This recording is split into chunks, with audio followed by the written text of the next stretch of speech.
Moving to our closing session of day one at NextTech HR Summit 2022, please gear up for a fireside chat on the convergence of digital technologies and skill transformation with Dr. Swatee Sarangi, Global Head Learning, Dr. Reddy's Laboratories, Chella Pandian Pitchai, Head Talent Learning and Organizational Transformation, Biocon Biologics, and Nishchae Suri, President Asia Pacific, Middle East and Africa, joining us as a session moderator for this one. So stay tuned and keep the outside community updated using the hashtag ETHRNextTech to spread the learnings and experiences from the summit. Without any further ado, please welcome Chella, Dr. Swatee, and Nishchae.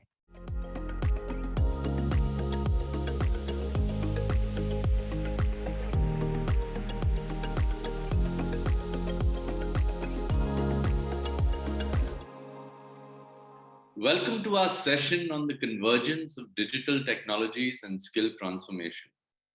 The chasm between available and required skills has impacted businesses and economies in several ways, such as the loss of productivity, increased attrition rates, reduced job satisfaction, and a lower GDP. Additionally, the short shelf life of skills and the already strained labor market are giving rise to skill gaps. With a shortage of supply of talent and an aging workforce, the OECD puts the economic loss of the global skill crisis at a staggering $5 trillion. It is also predicted that by 2022, 42% of the core skills required to perform existing jobs are expected to change. The total number of skills required for a single job is increasing at 6.3% annually, and the new skills are fast replacing old ones. 29% of the skills that were present in an average job posting in 2018 will be obsolete by 2022, according to Gartner.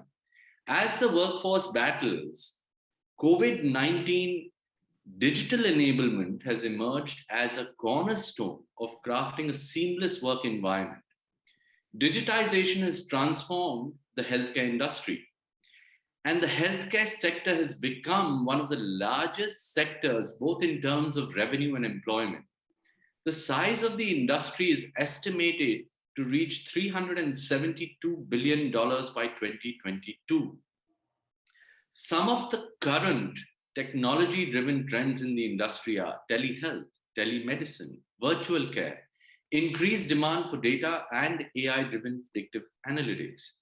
Now, the future of healthcare lies in closely working with technology, and healthcare workers, employees in the healthcare sector, must embrace these technologies to stay relevant now and in the future. To equip the workforce with the changes brought about by the technologies of the fourth industrial revolution, organizations have shifted their focus back to the fundamental concept of skills as a mean to success. And nearly 59% of HR leaders globally reported that building critical skills and competencies will be their number one priority in 2022. With this introduction, we have divided our session into 3 acts today. The ROI of Reskilling, Act 1, Act 2, Skills DNA, creating a unified language of skills, and Act 3, Bridging the skill gap. Let's start with Act 1. Even though reskilling is among the top challenges faced by organizations today, CEOs have not seen estimates from the HR and L&D community to justify the reallocation of large sums of money towards skilling initiatives. Question for you, Swatee. What is the business case of tying investments to skilling in your organization? And how do you measure your success? Thanks, Nishchae. I think what we do is that we try and have all skilling initiatives in an outcome-based manner, which is business focused. So we define what is the business ask and then go about plowing back the investments and designing a very bespoke intervention, which is truly tied to our strategy and culture and the specific business ask. Now, just to give you some examples, when we are trying to design any initiative, any learning or skilling initiative, it's always a journey-based approach, which will have elements of exposure, education, and experience put together. We also ensure that there is involvement of our line and business leaders throughout the journey so that there is validation of our inputs along the way. And when it comes to measuring impact and finding out whether it has really succeeded, what we do is we take up thematic journeys. Just to give you an example, suppose a key account management journey, and a bunch of people go through that. We take real live key accounts and find out where they are and how much the needle has moved, whether in terms of new accounts or building the existing accounts in some ways. All our interventions, whether it is in the R&D space or in the manufacturing or the commercial and sales, as much as possible, we try to articulate a very specific business ask.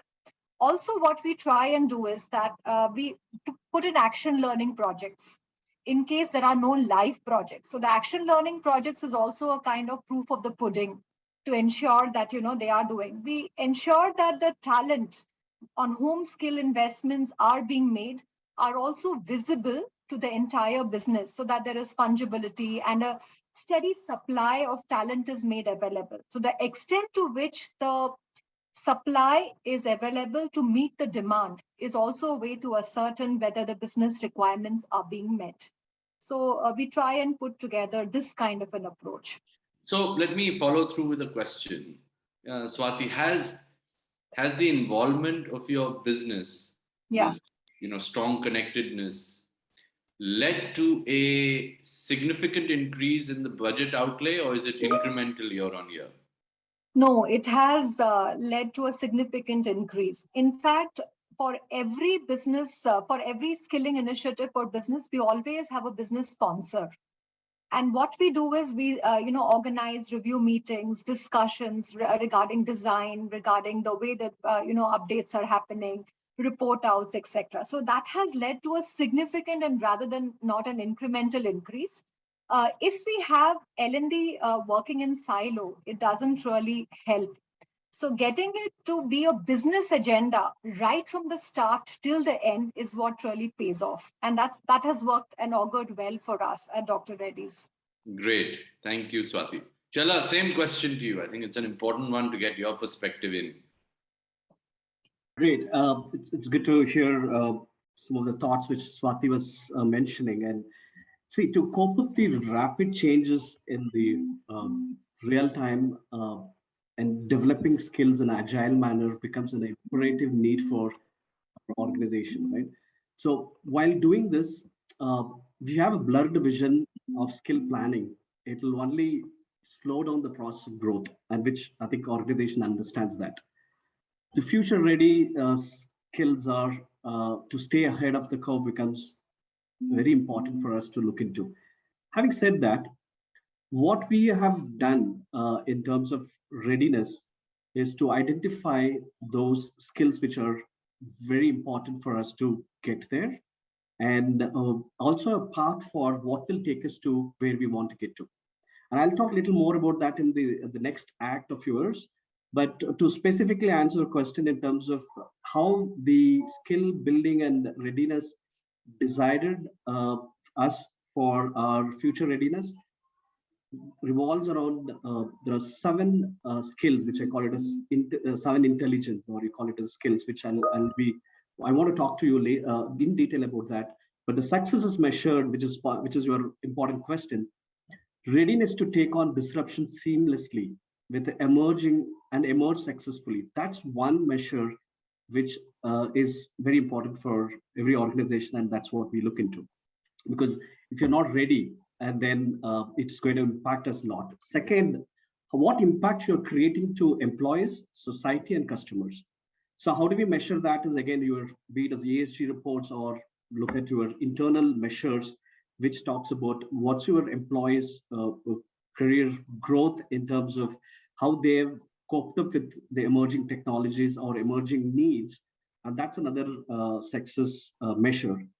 Then how quickly you're able to adopt, adapt, and abort. What I mean that is, it is not only all the time we look at adopting a new skill, but what about aborting? Are we willing to let go or underplay a skill which we used or we cherished in the past, which may not be relevant to the future?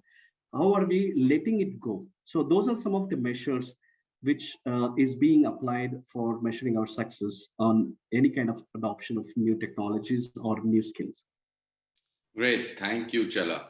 There's some interesting work that Gianni Giacomelli, the Chief Innovation Officer of Genpak, has done. He's been leading a very successful transformation and learning agenda at Genpak through this project called Genome. And Genome is Genpak's corporate learning academy, which is powered by EdCast.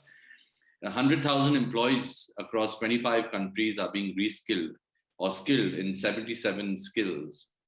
And Genpak clocked 9.37 million hours of learning in 2020, which is 2.5 times of what they clocked in 2018.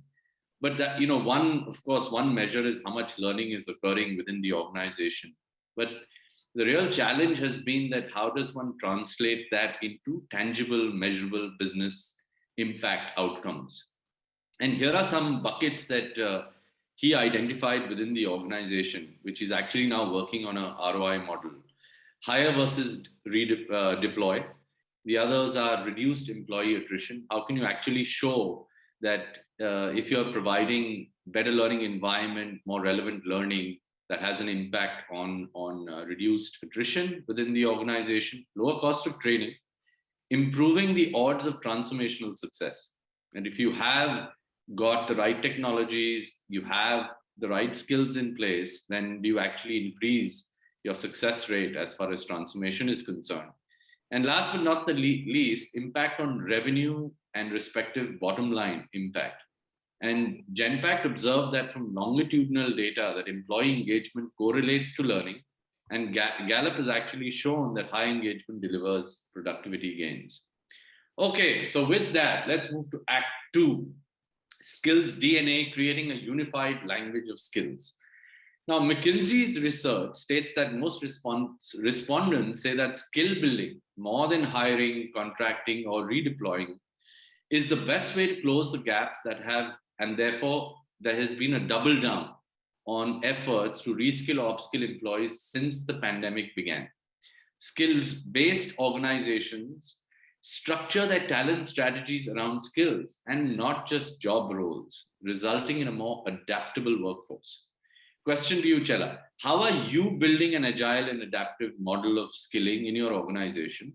And where do you see the bulk of skilling requirements coming through? You talked about these 7 intelligences, which we'd love to hear more about.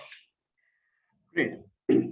So as I was reflecting on your previous question, right? So the measure is one in terms of the future readiness, and second in terms of how are you impacting the current bottom line. So that's very important, right? So if you want to be ready for future, how successful you are for today. So that becomes another important measure. Having said that, to create that skill ecosystem, and whilst it's super important for all of us to focus on the emerging skills, which is predominantly in the space of technology driven, right? Because there's a lot of disruption, which every organization goes through in terms of technology. But one cannot forget the fact that there are various other disruptors, right? We are talking about, leave the pandemic aside, but even otherwise, we are talking about the disruptors because of innovation, right? Innovation is a big disruptors. In a way, I would say even digital disruption is driven by the innovation, because a lot of innovation happens in the digital space, the technology space. Technology enables innovation, as well as a lot of innovation happens within the technology space when you talk to the experts in the technology industry. So that's one. Second, the multi-generation, which is coming into the workforce, that's a huge disruptors which gets sidelined because of various other disruptors people are focusing on. Very important to focus on that aspect as well. So bringing all this together, there are 7 skills I call it as intelligence, which leads to skill. We cannot forget the fact that emotional intelligence is an important aspect, because whilst the computers and artificial intelligence powered robots and everything can come, it cannot master the emotional intelligence part. It is still human beings have an upper hand. and how important is an emotional intelligence as we continue to adopt new technologies. And that's where this becomes an important skill to have. And it also creates a good mental health and well-being, and it's going to be super important for us as we continue to adopt the new disruptors which is coming on our way. Cultural intelligence, which is something which very important in my opinion. If we leave that aside, and however technology adoption an organization has, we got to have this cultural intelligence, which is an important skill to have. That's where diversity, equity, and inclusion becomes super important. Innovation intelligence, which I spoke about, which is an innovation skill or innovation intelligence, which is important to have alternate solutions for or different solutions, because if you take the same approach for the same problem, you'll get the same solution. So how do you want to bring new ideas and create innovation? And that is what will keep you ahead of the competition. And problem solving, again, alternate thinking, right? Which is, again, design thinking is something which we adopted in our organization, which enables us, right? And lastly, collective intelligence, which is, again, collaboration. I feel today with all this technology disruptions, if you don't have a collective intelligence, if you don't know how to partner with each other's intelligence, it's not going to take you far.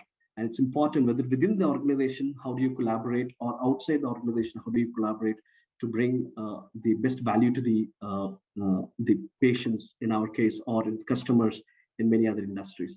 So all this, and of course, one other important skill for specifically to our industry is science and business intelligence. That's a skill which we need, because without science skills, you cannot advance in your science, and it has to be a progressive science and advanced business skills, which is also an important area to focus.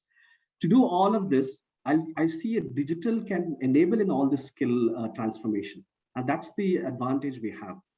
Years back, all this is very important, but you didn't know how the digital or the technology can enable. Today, with technology, you can advance this, progress fast in all of this skill development, because technology can be an integrated part of all of this. I think that's what I look at when we looking at the digital when we look at the skill transformation and creating the skill ecosystem. All of these skills become super important for an organization, and we have stronger focus in these areas. Great, thank you for that. In fact, there's some interesting research from Oxford Economics Global Talent 2021 that kind of mirrors your thinking within your organization. And they said these are going to be the skills in high demand over the next 5 to 10 years. Digital skills, which is essentially digital business skills, ability to work virtually, digital design skills. Then they talk about agile thinking skills, which is ability to consider and prepare for multiple scenarios, alternative thinking, as you talked about, or innovation, or dealing with complexity and ambiguity. And the third cluster of skills they spoke of is interpersonal and communication skills, co-creativity, relationship building, teaming, collaboration, like you called it, collective intelligence. Let's move to another very interesting subject, which is about creating one central repository for skills in the organization. And every company we know has 5 sources of information. Your company's own learning tool, which could be your LMS, the learning experience platform, your learning record store, which captures all data relating to your employees' learning activities, your recruiting tools, your third-party libraries, for example, Burning Glass, your content providers that you work with, Coursera, Skillsoft, whoever, and your company's own internal capability models, your sales capability model. You could have a leadership competency model. Now, a big challenge, Swatee, faced by organizations is that they don't have a unified system of record for their team skills. And companies are gathering and building multiple skills databases, resulting in several skill taxonomies that do not match up. What initiatives are you taking to create one central repository for skills in your organization? Nishchae, it's a very important question and a very challenging thing to solve for. Because actually, if you look at it, we are kind of spoiled for choice. There are so many options available for the learners and even for the aggregators. I mean, when we are trying to put it together in a very comprehensive manner and in a relevant manner for the learners and the organization, it's not a very easy task. But what we've endeavored to do is we have created success profiles for every role. Every role in the organization has a success profile comprising of technical and behavioral competencies, which dial down to specific skills. So every role holder in the organization knows what do I need to do in order to be successful in my role. Now, once that ideal profile, that we call it ideal profile, that same document or that ideal profile, it's a dynamic one, is used for all talent decisions, whether it is hiring or it is developing or any kind of decisions. Coming back to how do we tie the resources available, internal, external, etc., in a way that is pertinent for the role holder and not confusing. What we do is we've done we of course have a learning experience platform, but there is a comprehensive way in which we organize it. It's called a I learn. I mean, I learn is like, how putting the focus on the individual. While we have democratized learning and provided options which are, say, from Coursera or other, kind of courses available outside of Dr. Reddy's, internally also we curate a lot. And as you rightly said, given any organization which has been in standing for a long time, there are a lot of internal repository also. So we've created a taxonomy which is very integrated as well as segregated at the same time. So for example, if the learner specifically wanted to go and look at a learning or a skill gap to be addressed, they have to go to an academy, which will be there. And within the academy, there things available. Now, they don't have to go through several clicks. It'll be a single click kind of a switch which leads them there. Now, what the learning team has an additional responsibility is to ensure that along with the SMEs, they are putting in filters and not ensuring that there is a kind of a binge learning happening. And I'm using the word binge learning because, you sometimes will just end up consuming things which are not very useful for you. So that kind of a, sort of a filter, sort filter kind of a skimming and scanning the environment for the right learning resources is a huge responsibility that the L&D department sort of dons. And they do it, of course, with the SMEs. When it lands on the learner, I think that is very important. We have to ensure that it is very simplified. You mentioned that, So if it is a very complex path, one, they may just start off with a lot of energy and gung-ho, but it just fizzles. Another is they might go a few steps, come back, dabble with a few things and not get the right ones. So ensuring that the learning journeys that I spoke to you about, saying that we have an ideal profile, we put them on a learning journey, having, sort of a periodic check on how it's progressing, what more do they need, is it being available for them? And in that continuous search and pursuit for the right learning resources which meet the learner needs and also the org's needs is what we endeavor to do. And given the pace of change that's happening, because there's so much of change happening, it becomes increasingly more difficult because every time you're churning new, so the versions of changes that happen and updated ones, keeping all of that in a very systematic manner becomes really key. So let's move to 3 golden words of learning now, right? We've spoken about relevance. I think what your taxonomy does do is at least establish singular relevance. Yeah. And take away confusion. It's equally about the efficiency, right, of discovering the right recommended content that applies to a person's job role, be it behavioral or technical skills that have been mapped to the ideal profile. Let's move to application and impact. And we spoke about impact at the start of our conversation, that there are obviously ways that we have to ensure that we demonstrate that the money being spent is creating, bang for the buck. Let's move to Act 3 with that, and it's called Bridging the Skill Gap. So with specific focus actually and emphasis on the application of technology to the learning agenda. And we know that technology has played a pivotal role and served us very meaningfully over the years, and especially during the pandemic. And HR technology and learning technology has moved from good to have to must have given the growing importance of productivity, employee experience, well-being, and skilling. Organizations are actively looking for a tech stack spanning HR tech, workplace tech, talent, and learning tech with a sophisticated integration framework, allowing knowledge to flow freely and unobstructed between systems and tools.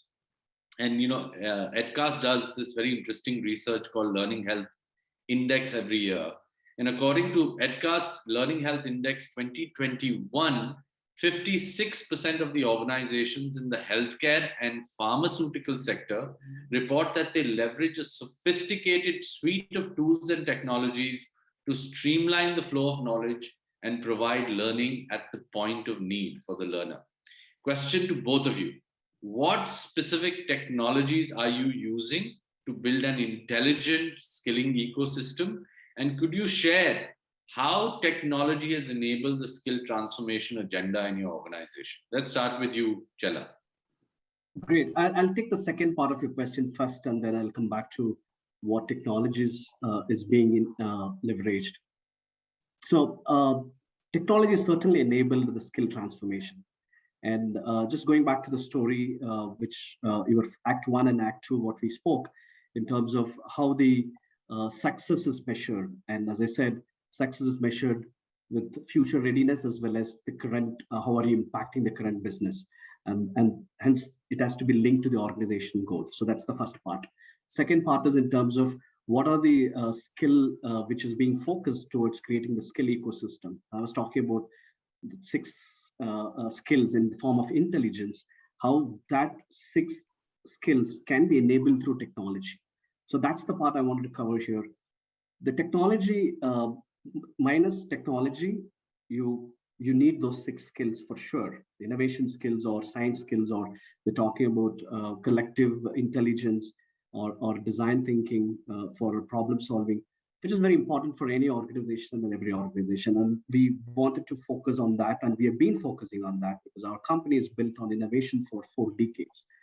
But now with technology, how are you going to integrate these two and then enable yourself in a manner that you are just not adopting, but you are pioneering in some of these areas where you want to really be ahead of competition, ahead of the curve. And that's where we see technology is enabling us. And a few examples I'll share. There are 2 ways to approach this, and we take a hybrid approach. There are internal skill set to design certain technology solutions, and we leverage on that, right? At the same time, there are ready solutions available, whether different tools or applications or softwares, which you could avail that and then get things going. Be it as latest technology in IoTs or artificial intelligence or cloud computing. So there are a lot of technologies can be adopted. But at this point in time, from the skill, specific to skill I'm talking, of course, the learning management system, what we have, which also has a hybrid of internal design, which enables us to just not tracking. We don't want to use this for just a data generation, because then it means just that you have a tool which gives you data. But what decision you take based on the data you have, and how do you enable people to be connected to this digital technologies to upskill them by various advancement which technology has brought in. So that's where we focused on, and which has helped us, be it as interactive learning modules or even some predictive analysis through some of the technologies which we are trying, and which of course a lot of adoption is still happening as I talk to you. But certainly the video interactive sessions which we do for skilling and upskilling and also reskilling, right, which has been very powerful, and that's where we see the advantage of having technology, right? Again, as I said, the 3 A's which I talked about: adoption, adaption, and aborting, which is very important, because unless you unlearn, you won't relearn. And that's where an important mindset for people to say things have worked without technology, and now you wanted to get into the emerging technologies, so you need to unlearn and then say that there is a greater possibility here, and that belief has to shift for behavior to shift, right? So there has been tremendous focus on creating that kind of a mindset as we build the skills. And of course, being in pioneer in biosimilars, we had some great early launches of innovations. And with the you need certainly digital to play a role to continue to be in that space. And that's where, as an organization, we are focusing on not specific to certain individuals to be focusing here, whereas to create an environment of how the digital transformation can enable the whole organization in the new ways of doing everything we do, right? Not delinking and taking few projects and put into that digital space. So Swati, I'm going to come to you. Sorry, Chella. Just in the interest of time, you have Swati 2 minutes to give me a $1 million answer. Yeah. What I'm looking for, give me specific examples of the use of technology in learning specifically. Yeah. So are you using AR, VR as an, VR, we are using. I'm going to leave the floor to you. So specific examples and what utility it's brought to your learning agenda. Yes. So we are using augmented and virtual reality. We have got augmented virtual reality studios. So what happens is it has crunched our induction time because they are able to, work with equipments, processes before they hit the shop floor. So that is a very significant ease. Second, we're also using tools such as Miro, which helps us, have very creative discussions that are happening. We have tied it to our classroom. For example, we have virtual classrooms. We also have MS Teams. We have, those things which are tied up to our learning experience platform. So we are able to, do that also. Then whenever we are hosting any kind of events which are related to learning, so there we have an interactive, sort of a studio which is there, which is available. So digital studio is available, and we have our internal leaders coming, recording sessions, and then there's a 3D kind of an effect being provided. All this has been developed internally, and it has really helped. We also, what we've done is gamification. We've got leaderboards, badges, etc. So everybody is like, sparring and saying, okay, where are we going, and how are we heading? Simulations have been incredibly useful, especially for the sales force also. So, we have created small bite-sized simulations also, which don't take up too much of time, but they're very hands-on. And we also have something like, how to bring about increased connectedness. So people can share their bites. Learning bites can be shared for. So there's a lot of peer learning that happens. So essentially, Nishchae, I'd just like to put it this way, that all our learning experience and employee experience at Dr. Reddy's is anchored around three things. Whether the technology is solving for providing joy. Second, is it making people more connected? And third, are they solving for increased efficiency? So these are the three terms that we use. And we try to see whether technology is helping in these three ways. Thank you, Swati. Couldn't be a better way to conclude this conversation. I'd like to thank my panelists for this enriching conversation that we've had today. Stay well, stay healthy, keep learning. Signing off now.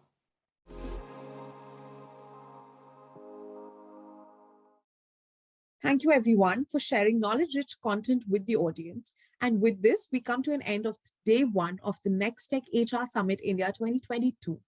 We sincerely hope you enjoyed the array of sessions that we curated for day. For day two, we will be back with many more exciting conversations around harnessing the power of HR technology to facilitate multiple futures, creating the next generation learning ecosystem, rewriting the law of talent attraction with data analytics and AI, the big picture of 2022, what the future would look like, and many more lighthouse conversations await your presence.